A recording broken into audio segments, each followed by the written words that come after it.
Halo Sobat Berkemajuan, selamat datang di podcast Sudut Pandang BEM Fakultas Hukum Universitas Hasanuddin, di mana saya sebagai podcaster adalah Roslina. Pada hari ini kita mengangkat tema yaitu isu hukum dalam perspektif agama. Jadi kita akan membahas mengenai dark jokes dalam sudut pandang Katolik. Dan pada hari ini kita telah kedatangan narasumber yaitu Bapak Pastor Albert. Bagaimana kabarnya hari ini, Pak? Puji Tuhan, sehat walafiat ya. Ya, bagaimana aktivitasnya? Agak sibuk hari ini? Ya, lumayan lah. Ya. Ya, Bapak sudah tahu kalau kita akan membahas mengenai dark jokes. Ya, betul ya. Baik, jadi dark jokes ini merupakan guyonan atau humor yang terdapat hal nyeleneh di dalamnya, di mana dark jokes ini lahir dari kelakuan-kelakuan masyarakat yang terdapat hal-hal negatif di dalamnya, yang terdapat unsur sarkas. Dan dark jokes ini juga bisa dikatakan masuk ke dalam penistaan agama ya.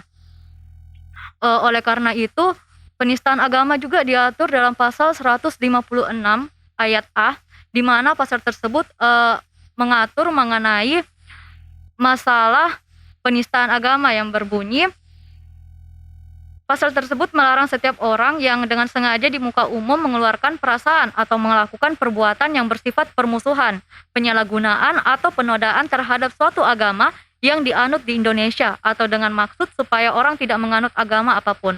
Pelanggaran pasal 156 selama-lamanya dipidana penjara selama 5 tahun. Jadi bagaimana menurut Bapak mengenai dark jokes yang banyak terjadi di kalangan sosial media saat ini, baik dilakukan oleh orang yang beragama Islam maupun non-Islam? Iya, saya kira apa yang muncul akhir-akhir ini itu diakibatkan oleh beberapa faktor. Yang pertama itu tingginya ilmu pengetahuan dan teknologi, medsos. Yang kedua, orang mengungkapkan kebebasan secara berlebihan. Ya, saya kira dua faktor ini yang membuat berbagai macam joke yang ada di medsos yang kadang-kadang memang menyinggung perasaan orang lain atau agama lain. Demikian. Lalu bagaimana sebenarnya ini hukuman yang diajarkan oleh agama Katolik terhadap perilaku dark jokes yang bagi pelaku-pelakunya, baik yang di sudut pandang Katolik ini? Iya, sebenarnya semua agama mengajarkan hal yang sama tentang kebaikan, tentang keutamaan, saling mengasihi, saling mencintai. Di dalam gereja Katolik sendiri, selain iman, juga ada moralitas yang sangat kuat. Dan oleh karena itulah, maka kehidupan kita tidak hanya diatur menyangkut ketakwaan kita kepada Tuhan, namun juga cara pandang, gerak-geri, tingkah laku kehidupan kita yang menjadi moralitas kita sebagai manusia, sebagai makhluk sosial, sebagai makhluk yang beragama begitu dalam kehidupan berbangsa dan bernegara. Jadi perlu diatur berdasarkan selain iman yang mengajarkan, juga menyangkut moralitas. Nah, dalam gereja Katolik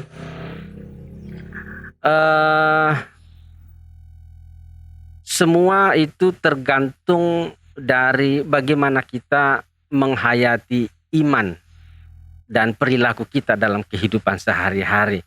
Karena perilaku sebenarnya itu mencerminkan sesuatu yang tidak kelihatan, yaitulah ketakwaan, yaitulah iman, kepercayaan kita kepada Tuhan. Demikian. Baik, jadi Bapak, terima kasih atas jawabannya. Jadi saya ada angkat satu case di mana ini lagi viral di Twitter. Jadi ini nih di situ ada foto foto salib, terus Yesusnya itu lagi band jumping. Nah, terus di situ ada caption yang mengatakan bahwa saya Katolik aliran ekstrim. Jadi bagaimana sebenarnya pendapat Bapak terkait kasus ini? Terus di situ banyak juga yang orang-orang yang beragama Katolik yang ikut mengomentari dengan mengatakan bahwa jika tali band jumpingnya itu putus, maka ia masuk ke dalam aliran Protestan. Jadi sebenarnya bagaimana ini pendapat Bapak terkait kasus seperti ini, di mana yang pelakunya sebenarnya adalah orang yang beragama Katolik juga? Iya, iya, iya. Baik, terima kasih informasinya. Begini, ini sebenarnya salah satu bentuk kasuistik yang ada dalam media sosial ya. Orang belajar mengekspresikan diri tanpa melihat norma-norma yang ada sebenarnya ya. Itu mungkin terlalu ekstrim ya, mengungkapkan realitas dirinya di tengah-tengah kehidupan dengan saudara-saudara yang tidak seiman begitu. Ya. Namun di sisi lain pula sebenarnya itulah yang saya katakan tadi. Jadi kebebasan orang memang itu perlu diekspresikan pada batas-batas yang wajar saja. Itu. Nah, menyangkut implikasi hukum, sebenarnya kita tahu bersama bahwa di negara kita ini ya hukum memang panglima utama ya. Jadi gereja sendiri tidak terlalu ambil pusing menyangkut jok-jok seperti itu, karena gereja meyakini bahwa aparat hukum dan lain sebagainya ya sudah bekerja secara profesional, dan biarlah ranah itu ditangani oleh aparat yang berwenang. Demikian. Ya, untuk yang baik Bapak, untuk yang case kedua saya juga mendapatkan ini juga dari Twitter. Ada komunitas yang bernama Katolik Garis Lucu, di mana ini juga ternyata pemilik akunnya adalah juga orang Katolik, beragama Katolik. Tetapi isinya juga di dalam sebenarnya hampir sama sih dengan yang tadi mengenai sudut pandang Bapak. Cuman bagaimana sebenarnya ini hukuman bagi mereka yang bermain-main dengan Tuhan sebenarnya. Ini kan bisa dibilang bercanda dengan Tuhan ya Pak, karena bisa dibilang ini agama sendiri tapi dibercandain, kayak kenapa burung gereja itu buat sarangnya di gereja. Bukan di masjid. Iya. Kayak gitu, kayak jadi itu dark jokes banget sih untuk agama sendiri. Jadi apa sebenarnya hukuman yang akan didapatkan yang diatur dalam agama Katolik secara spesifik mengenai ini orang-orang yang bercanda dengan Tuhan seperti ini? Ya, sebenarnya ini juga salah satu masalah sebenarnya yang bisa memancing isu diskriminasi dan perpecahan di antara sesama anak bangsa sebenarnya. Bahwa itu dari akun dari anggota gereja Katolik ya perlu diklarifikasi kembali, saya kira, apakah memang benar atau tidak, karena memang media sosial itu dunia maya di mana identitas orang itu memang kadang-kadang disembunyikan ya, memperkenalkan diri sebagai pribadi yang bertanggung jawab, pada sebenarnya tidak demikian. Jadi informasi jok-jok seperti itu, saya kira tujuannya, sasarannya itu sebenarnya hanya ingin memecah belah kerukunan umat beragama ya, yang bagi saya di Indonesia itu sebuah harga mati sebenarnya, karena kita dari aneka suku, bahasa, bangsa dan lain sebagainya bersatu di bawah payung hukum yang sama, Pancasila dan Undang-Undang Dasar 45.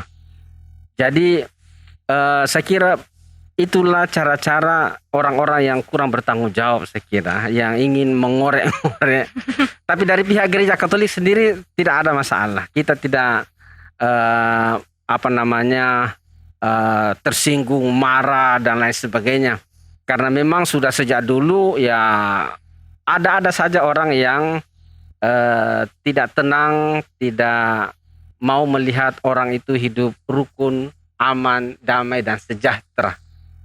Saya kira demikian. Ya, Ya. baik. Jawaban yang sangat luar biasa ya, Bapak. Iya, iya. Ya, yang terbaik untuk pertanyaan terakhir dari saya, Bapak. Ya. Apakah ada saran atau tips untuk menghindari ini dark jokes terjadi di lingkungan kita, atau untuk cara agar untuk tidak sampai terjadi ini dark jokes dari Bapak sendiri? Iya, dark joke itu kan banyak terjadi dalam medsos ya. Ya, betul. Maka kita pengguna medsos itu memang harus bijaksana menggunakan medsos. Kalau sekiranya kita menemukan dark joke seperti itu, kita harus berani untuk memutus mata rantai. Bisa dengan menghapus konten tersebut, bisa juga tidak mengirimkan kepada siapa-siapa. Bahkan kita membuat kontranya, yaitu menyangkut perdamaian, menyangkut persaudaraan sejati. Apalagi tahun depan ini, 2022, akan dicanangkan tahun toleransi nasional oleh Pak Jokowi, ya. Jadi momen itu saya kira bisa menjadi batu pijakan bagi kita, terutama kita mahasiswa dan pengguna medsos, untuk semakin arif dan menjadi promotor perdamaian dan toleransi, menggunakan secara arif dan bijaksana media sosial yang kita miliki. Kira demikian. Ya, baik. Tunggu perbincangan yang sangat luar biasa, namun sangat singkat. Tunggu, saya masih mau bicara sama Bapak Albert Iya, ini, iya. cuman karena kita terkendala waktu, jadi terima kasih atas Terima kasih jawabannya. juga. Terima kasih. Ya. Nah, itulah tadi obrolan kita bersama Bapak Pastor Albert. Semoga apa yang kita dapatkan dari Bapak Albert ini dapat berguna bagi sobat berkemajuan. Ya. Jangan lupa untuk like, subscribe, and share untuk YouTube BEM Fakultas Hukum Universitas Hasanuddin. Sekian dari saya. Selamat siang. Terima kasih. Ya.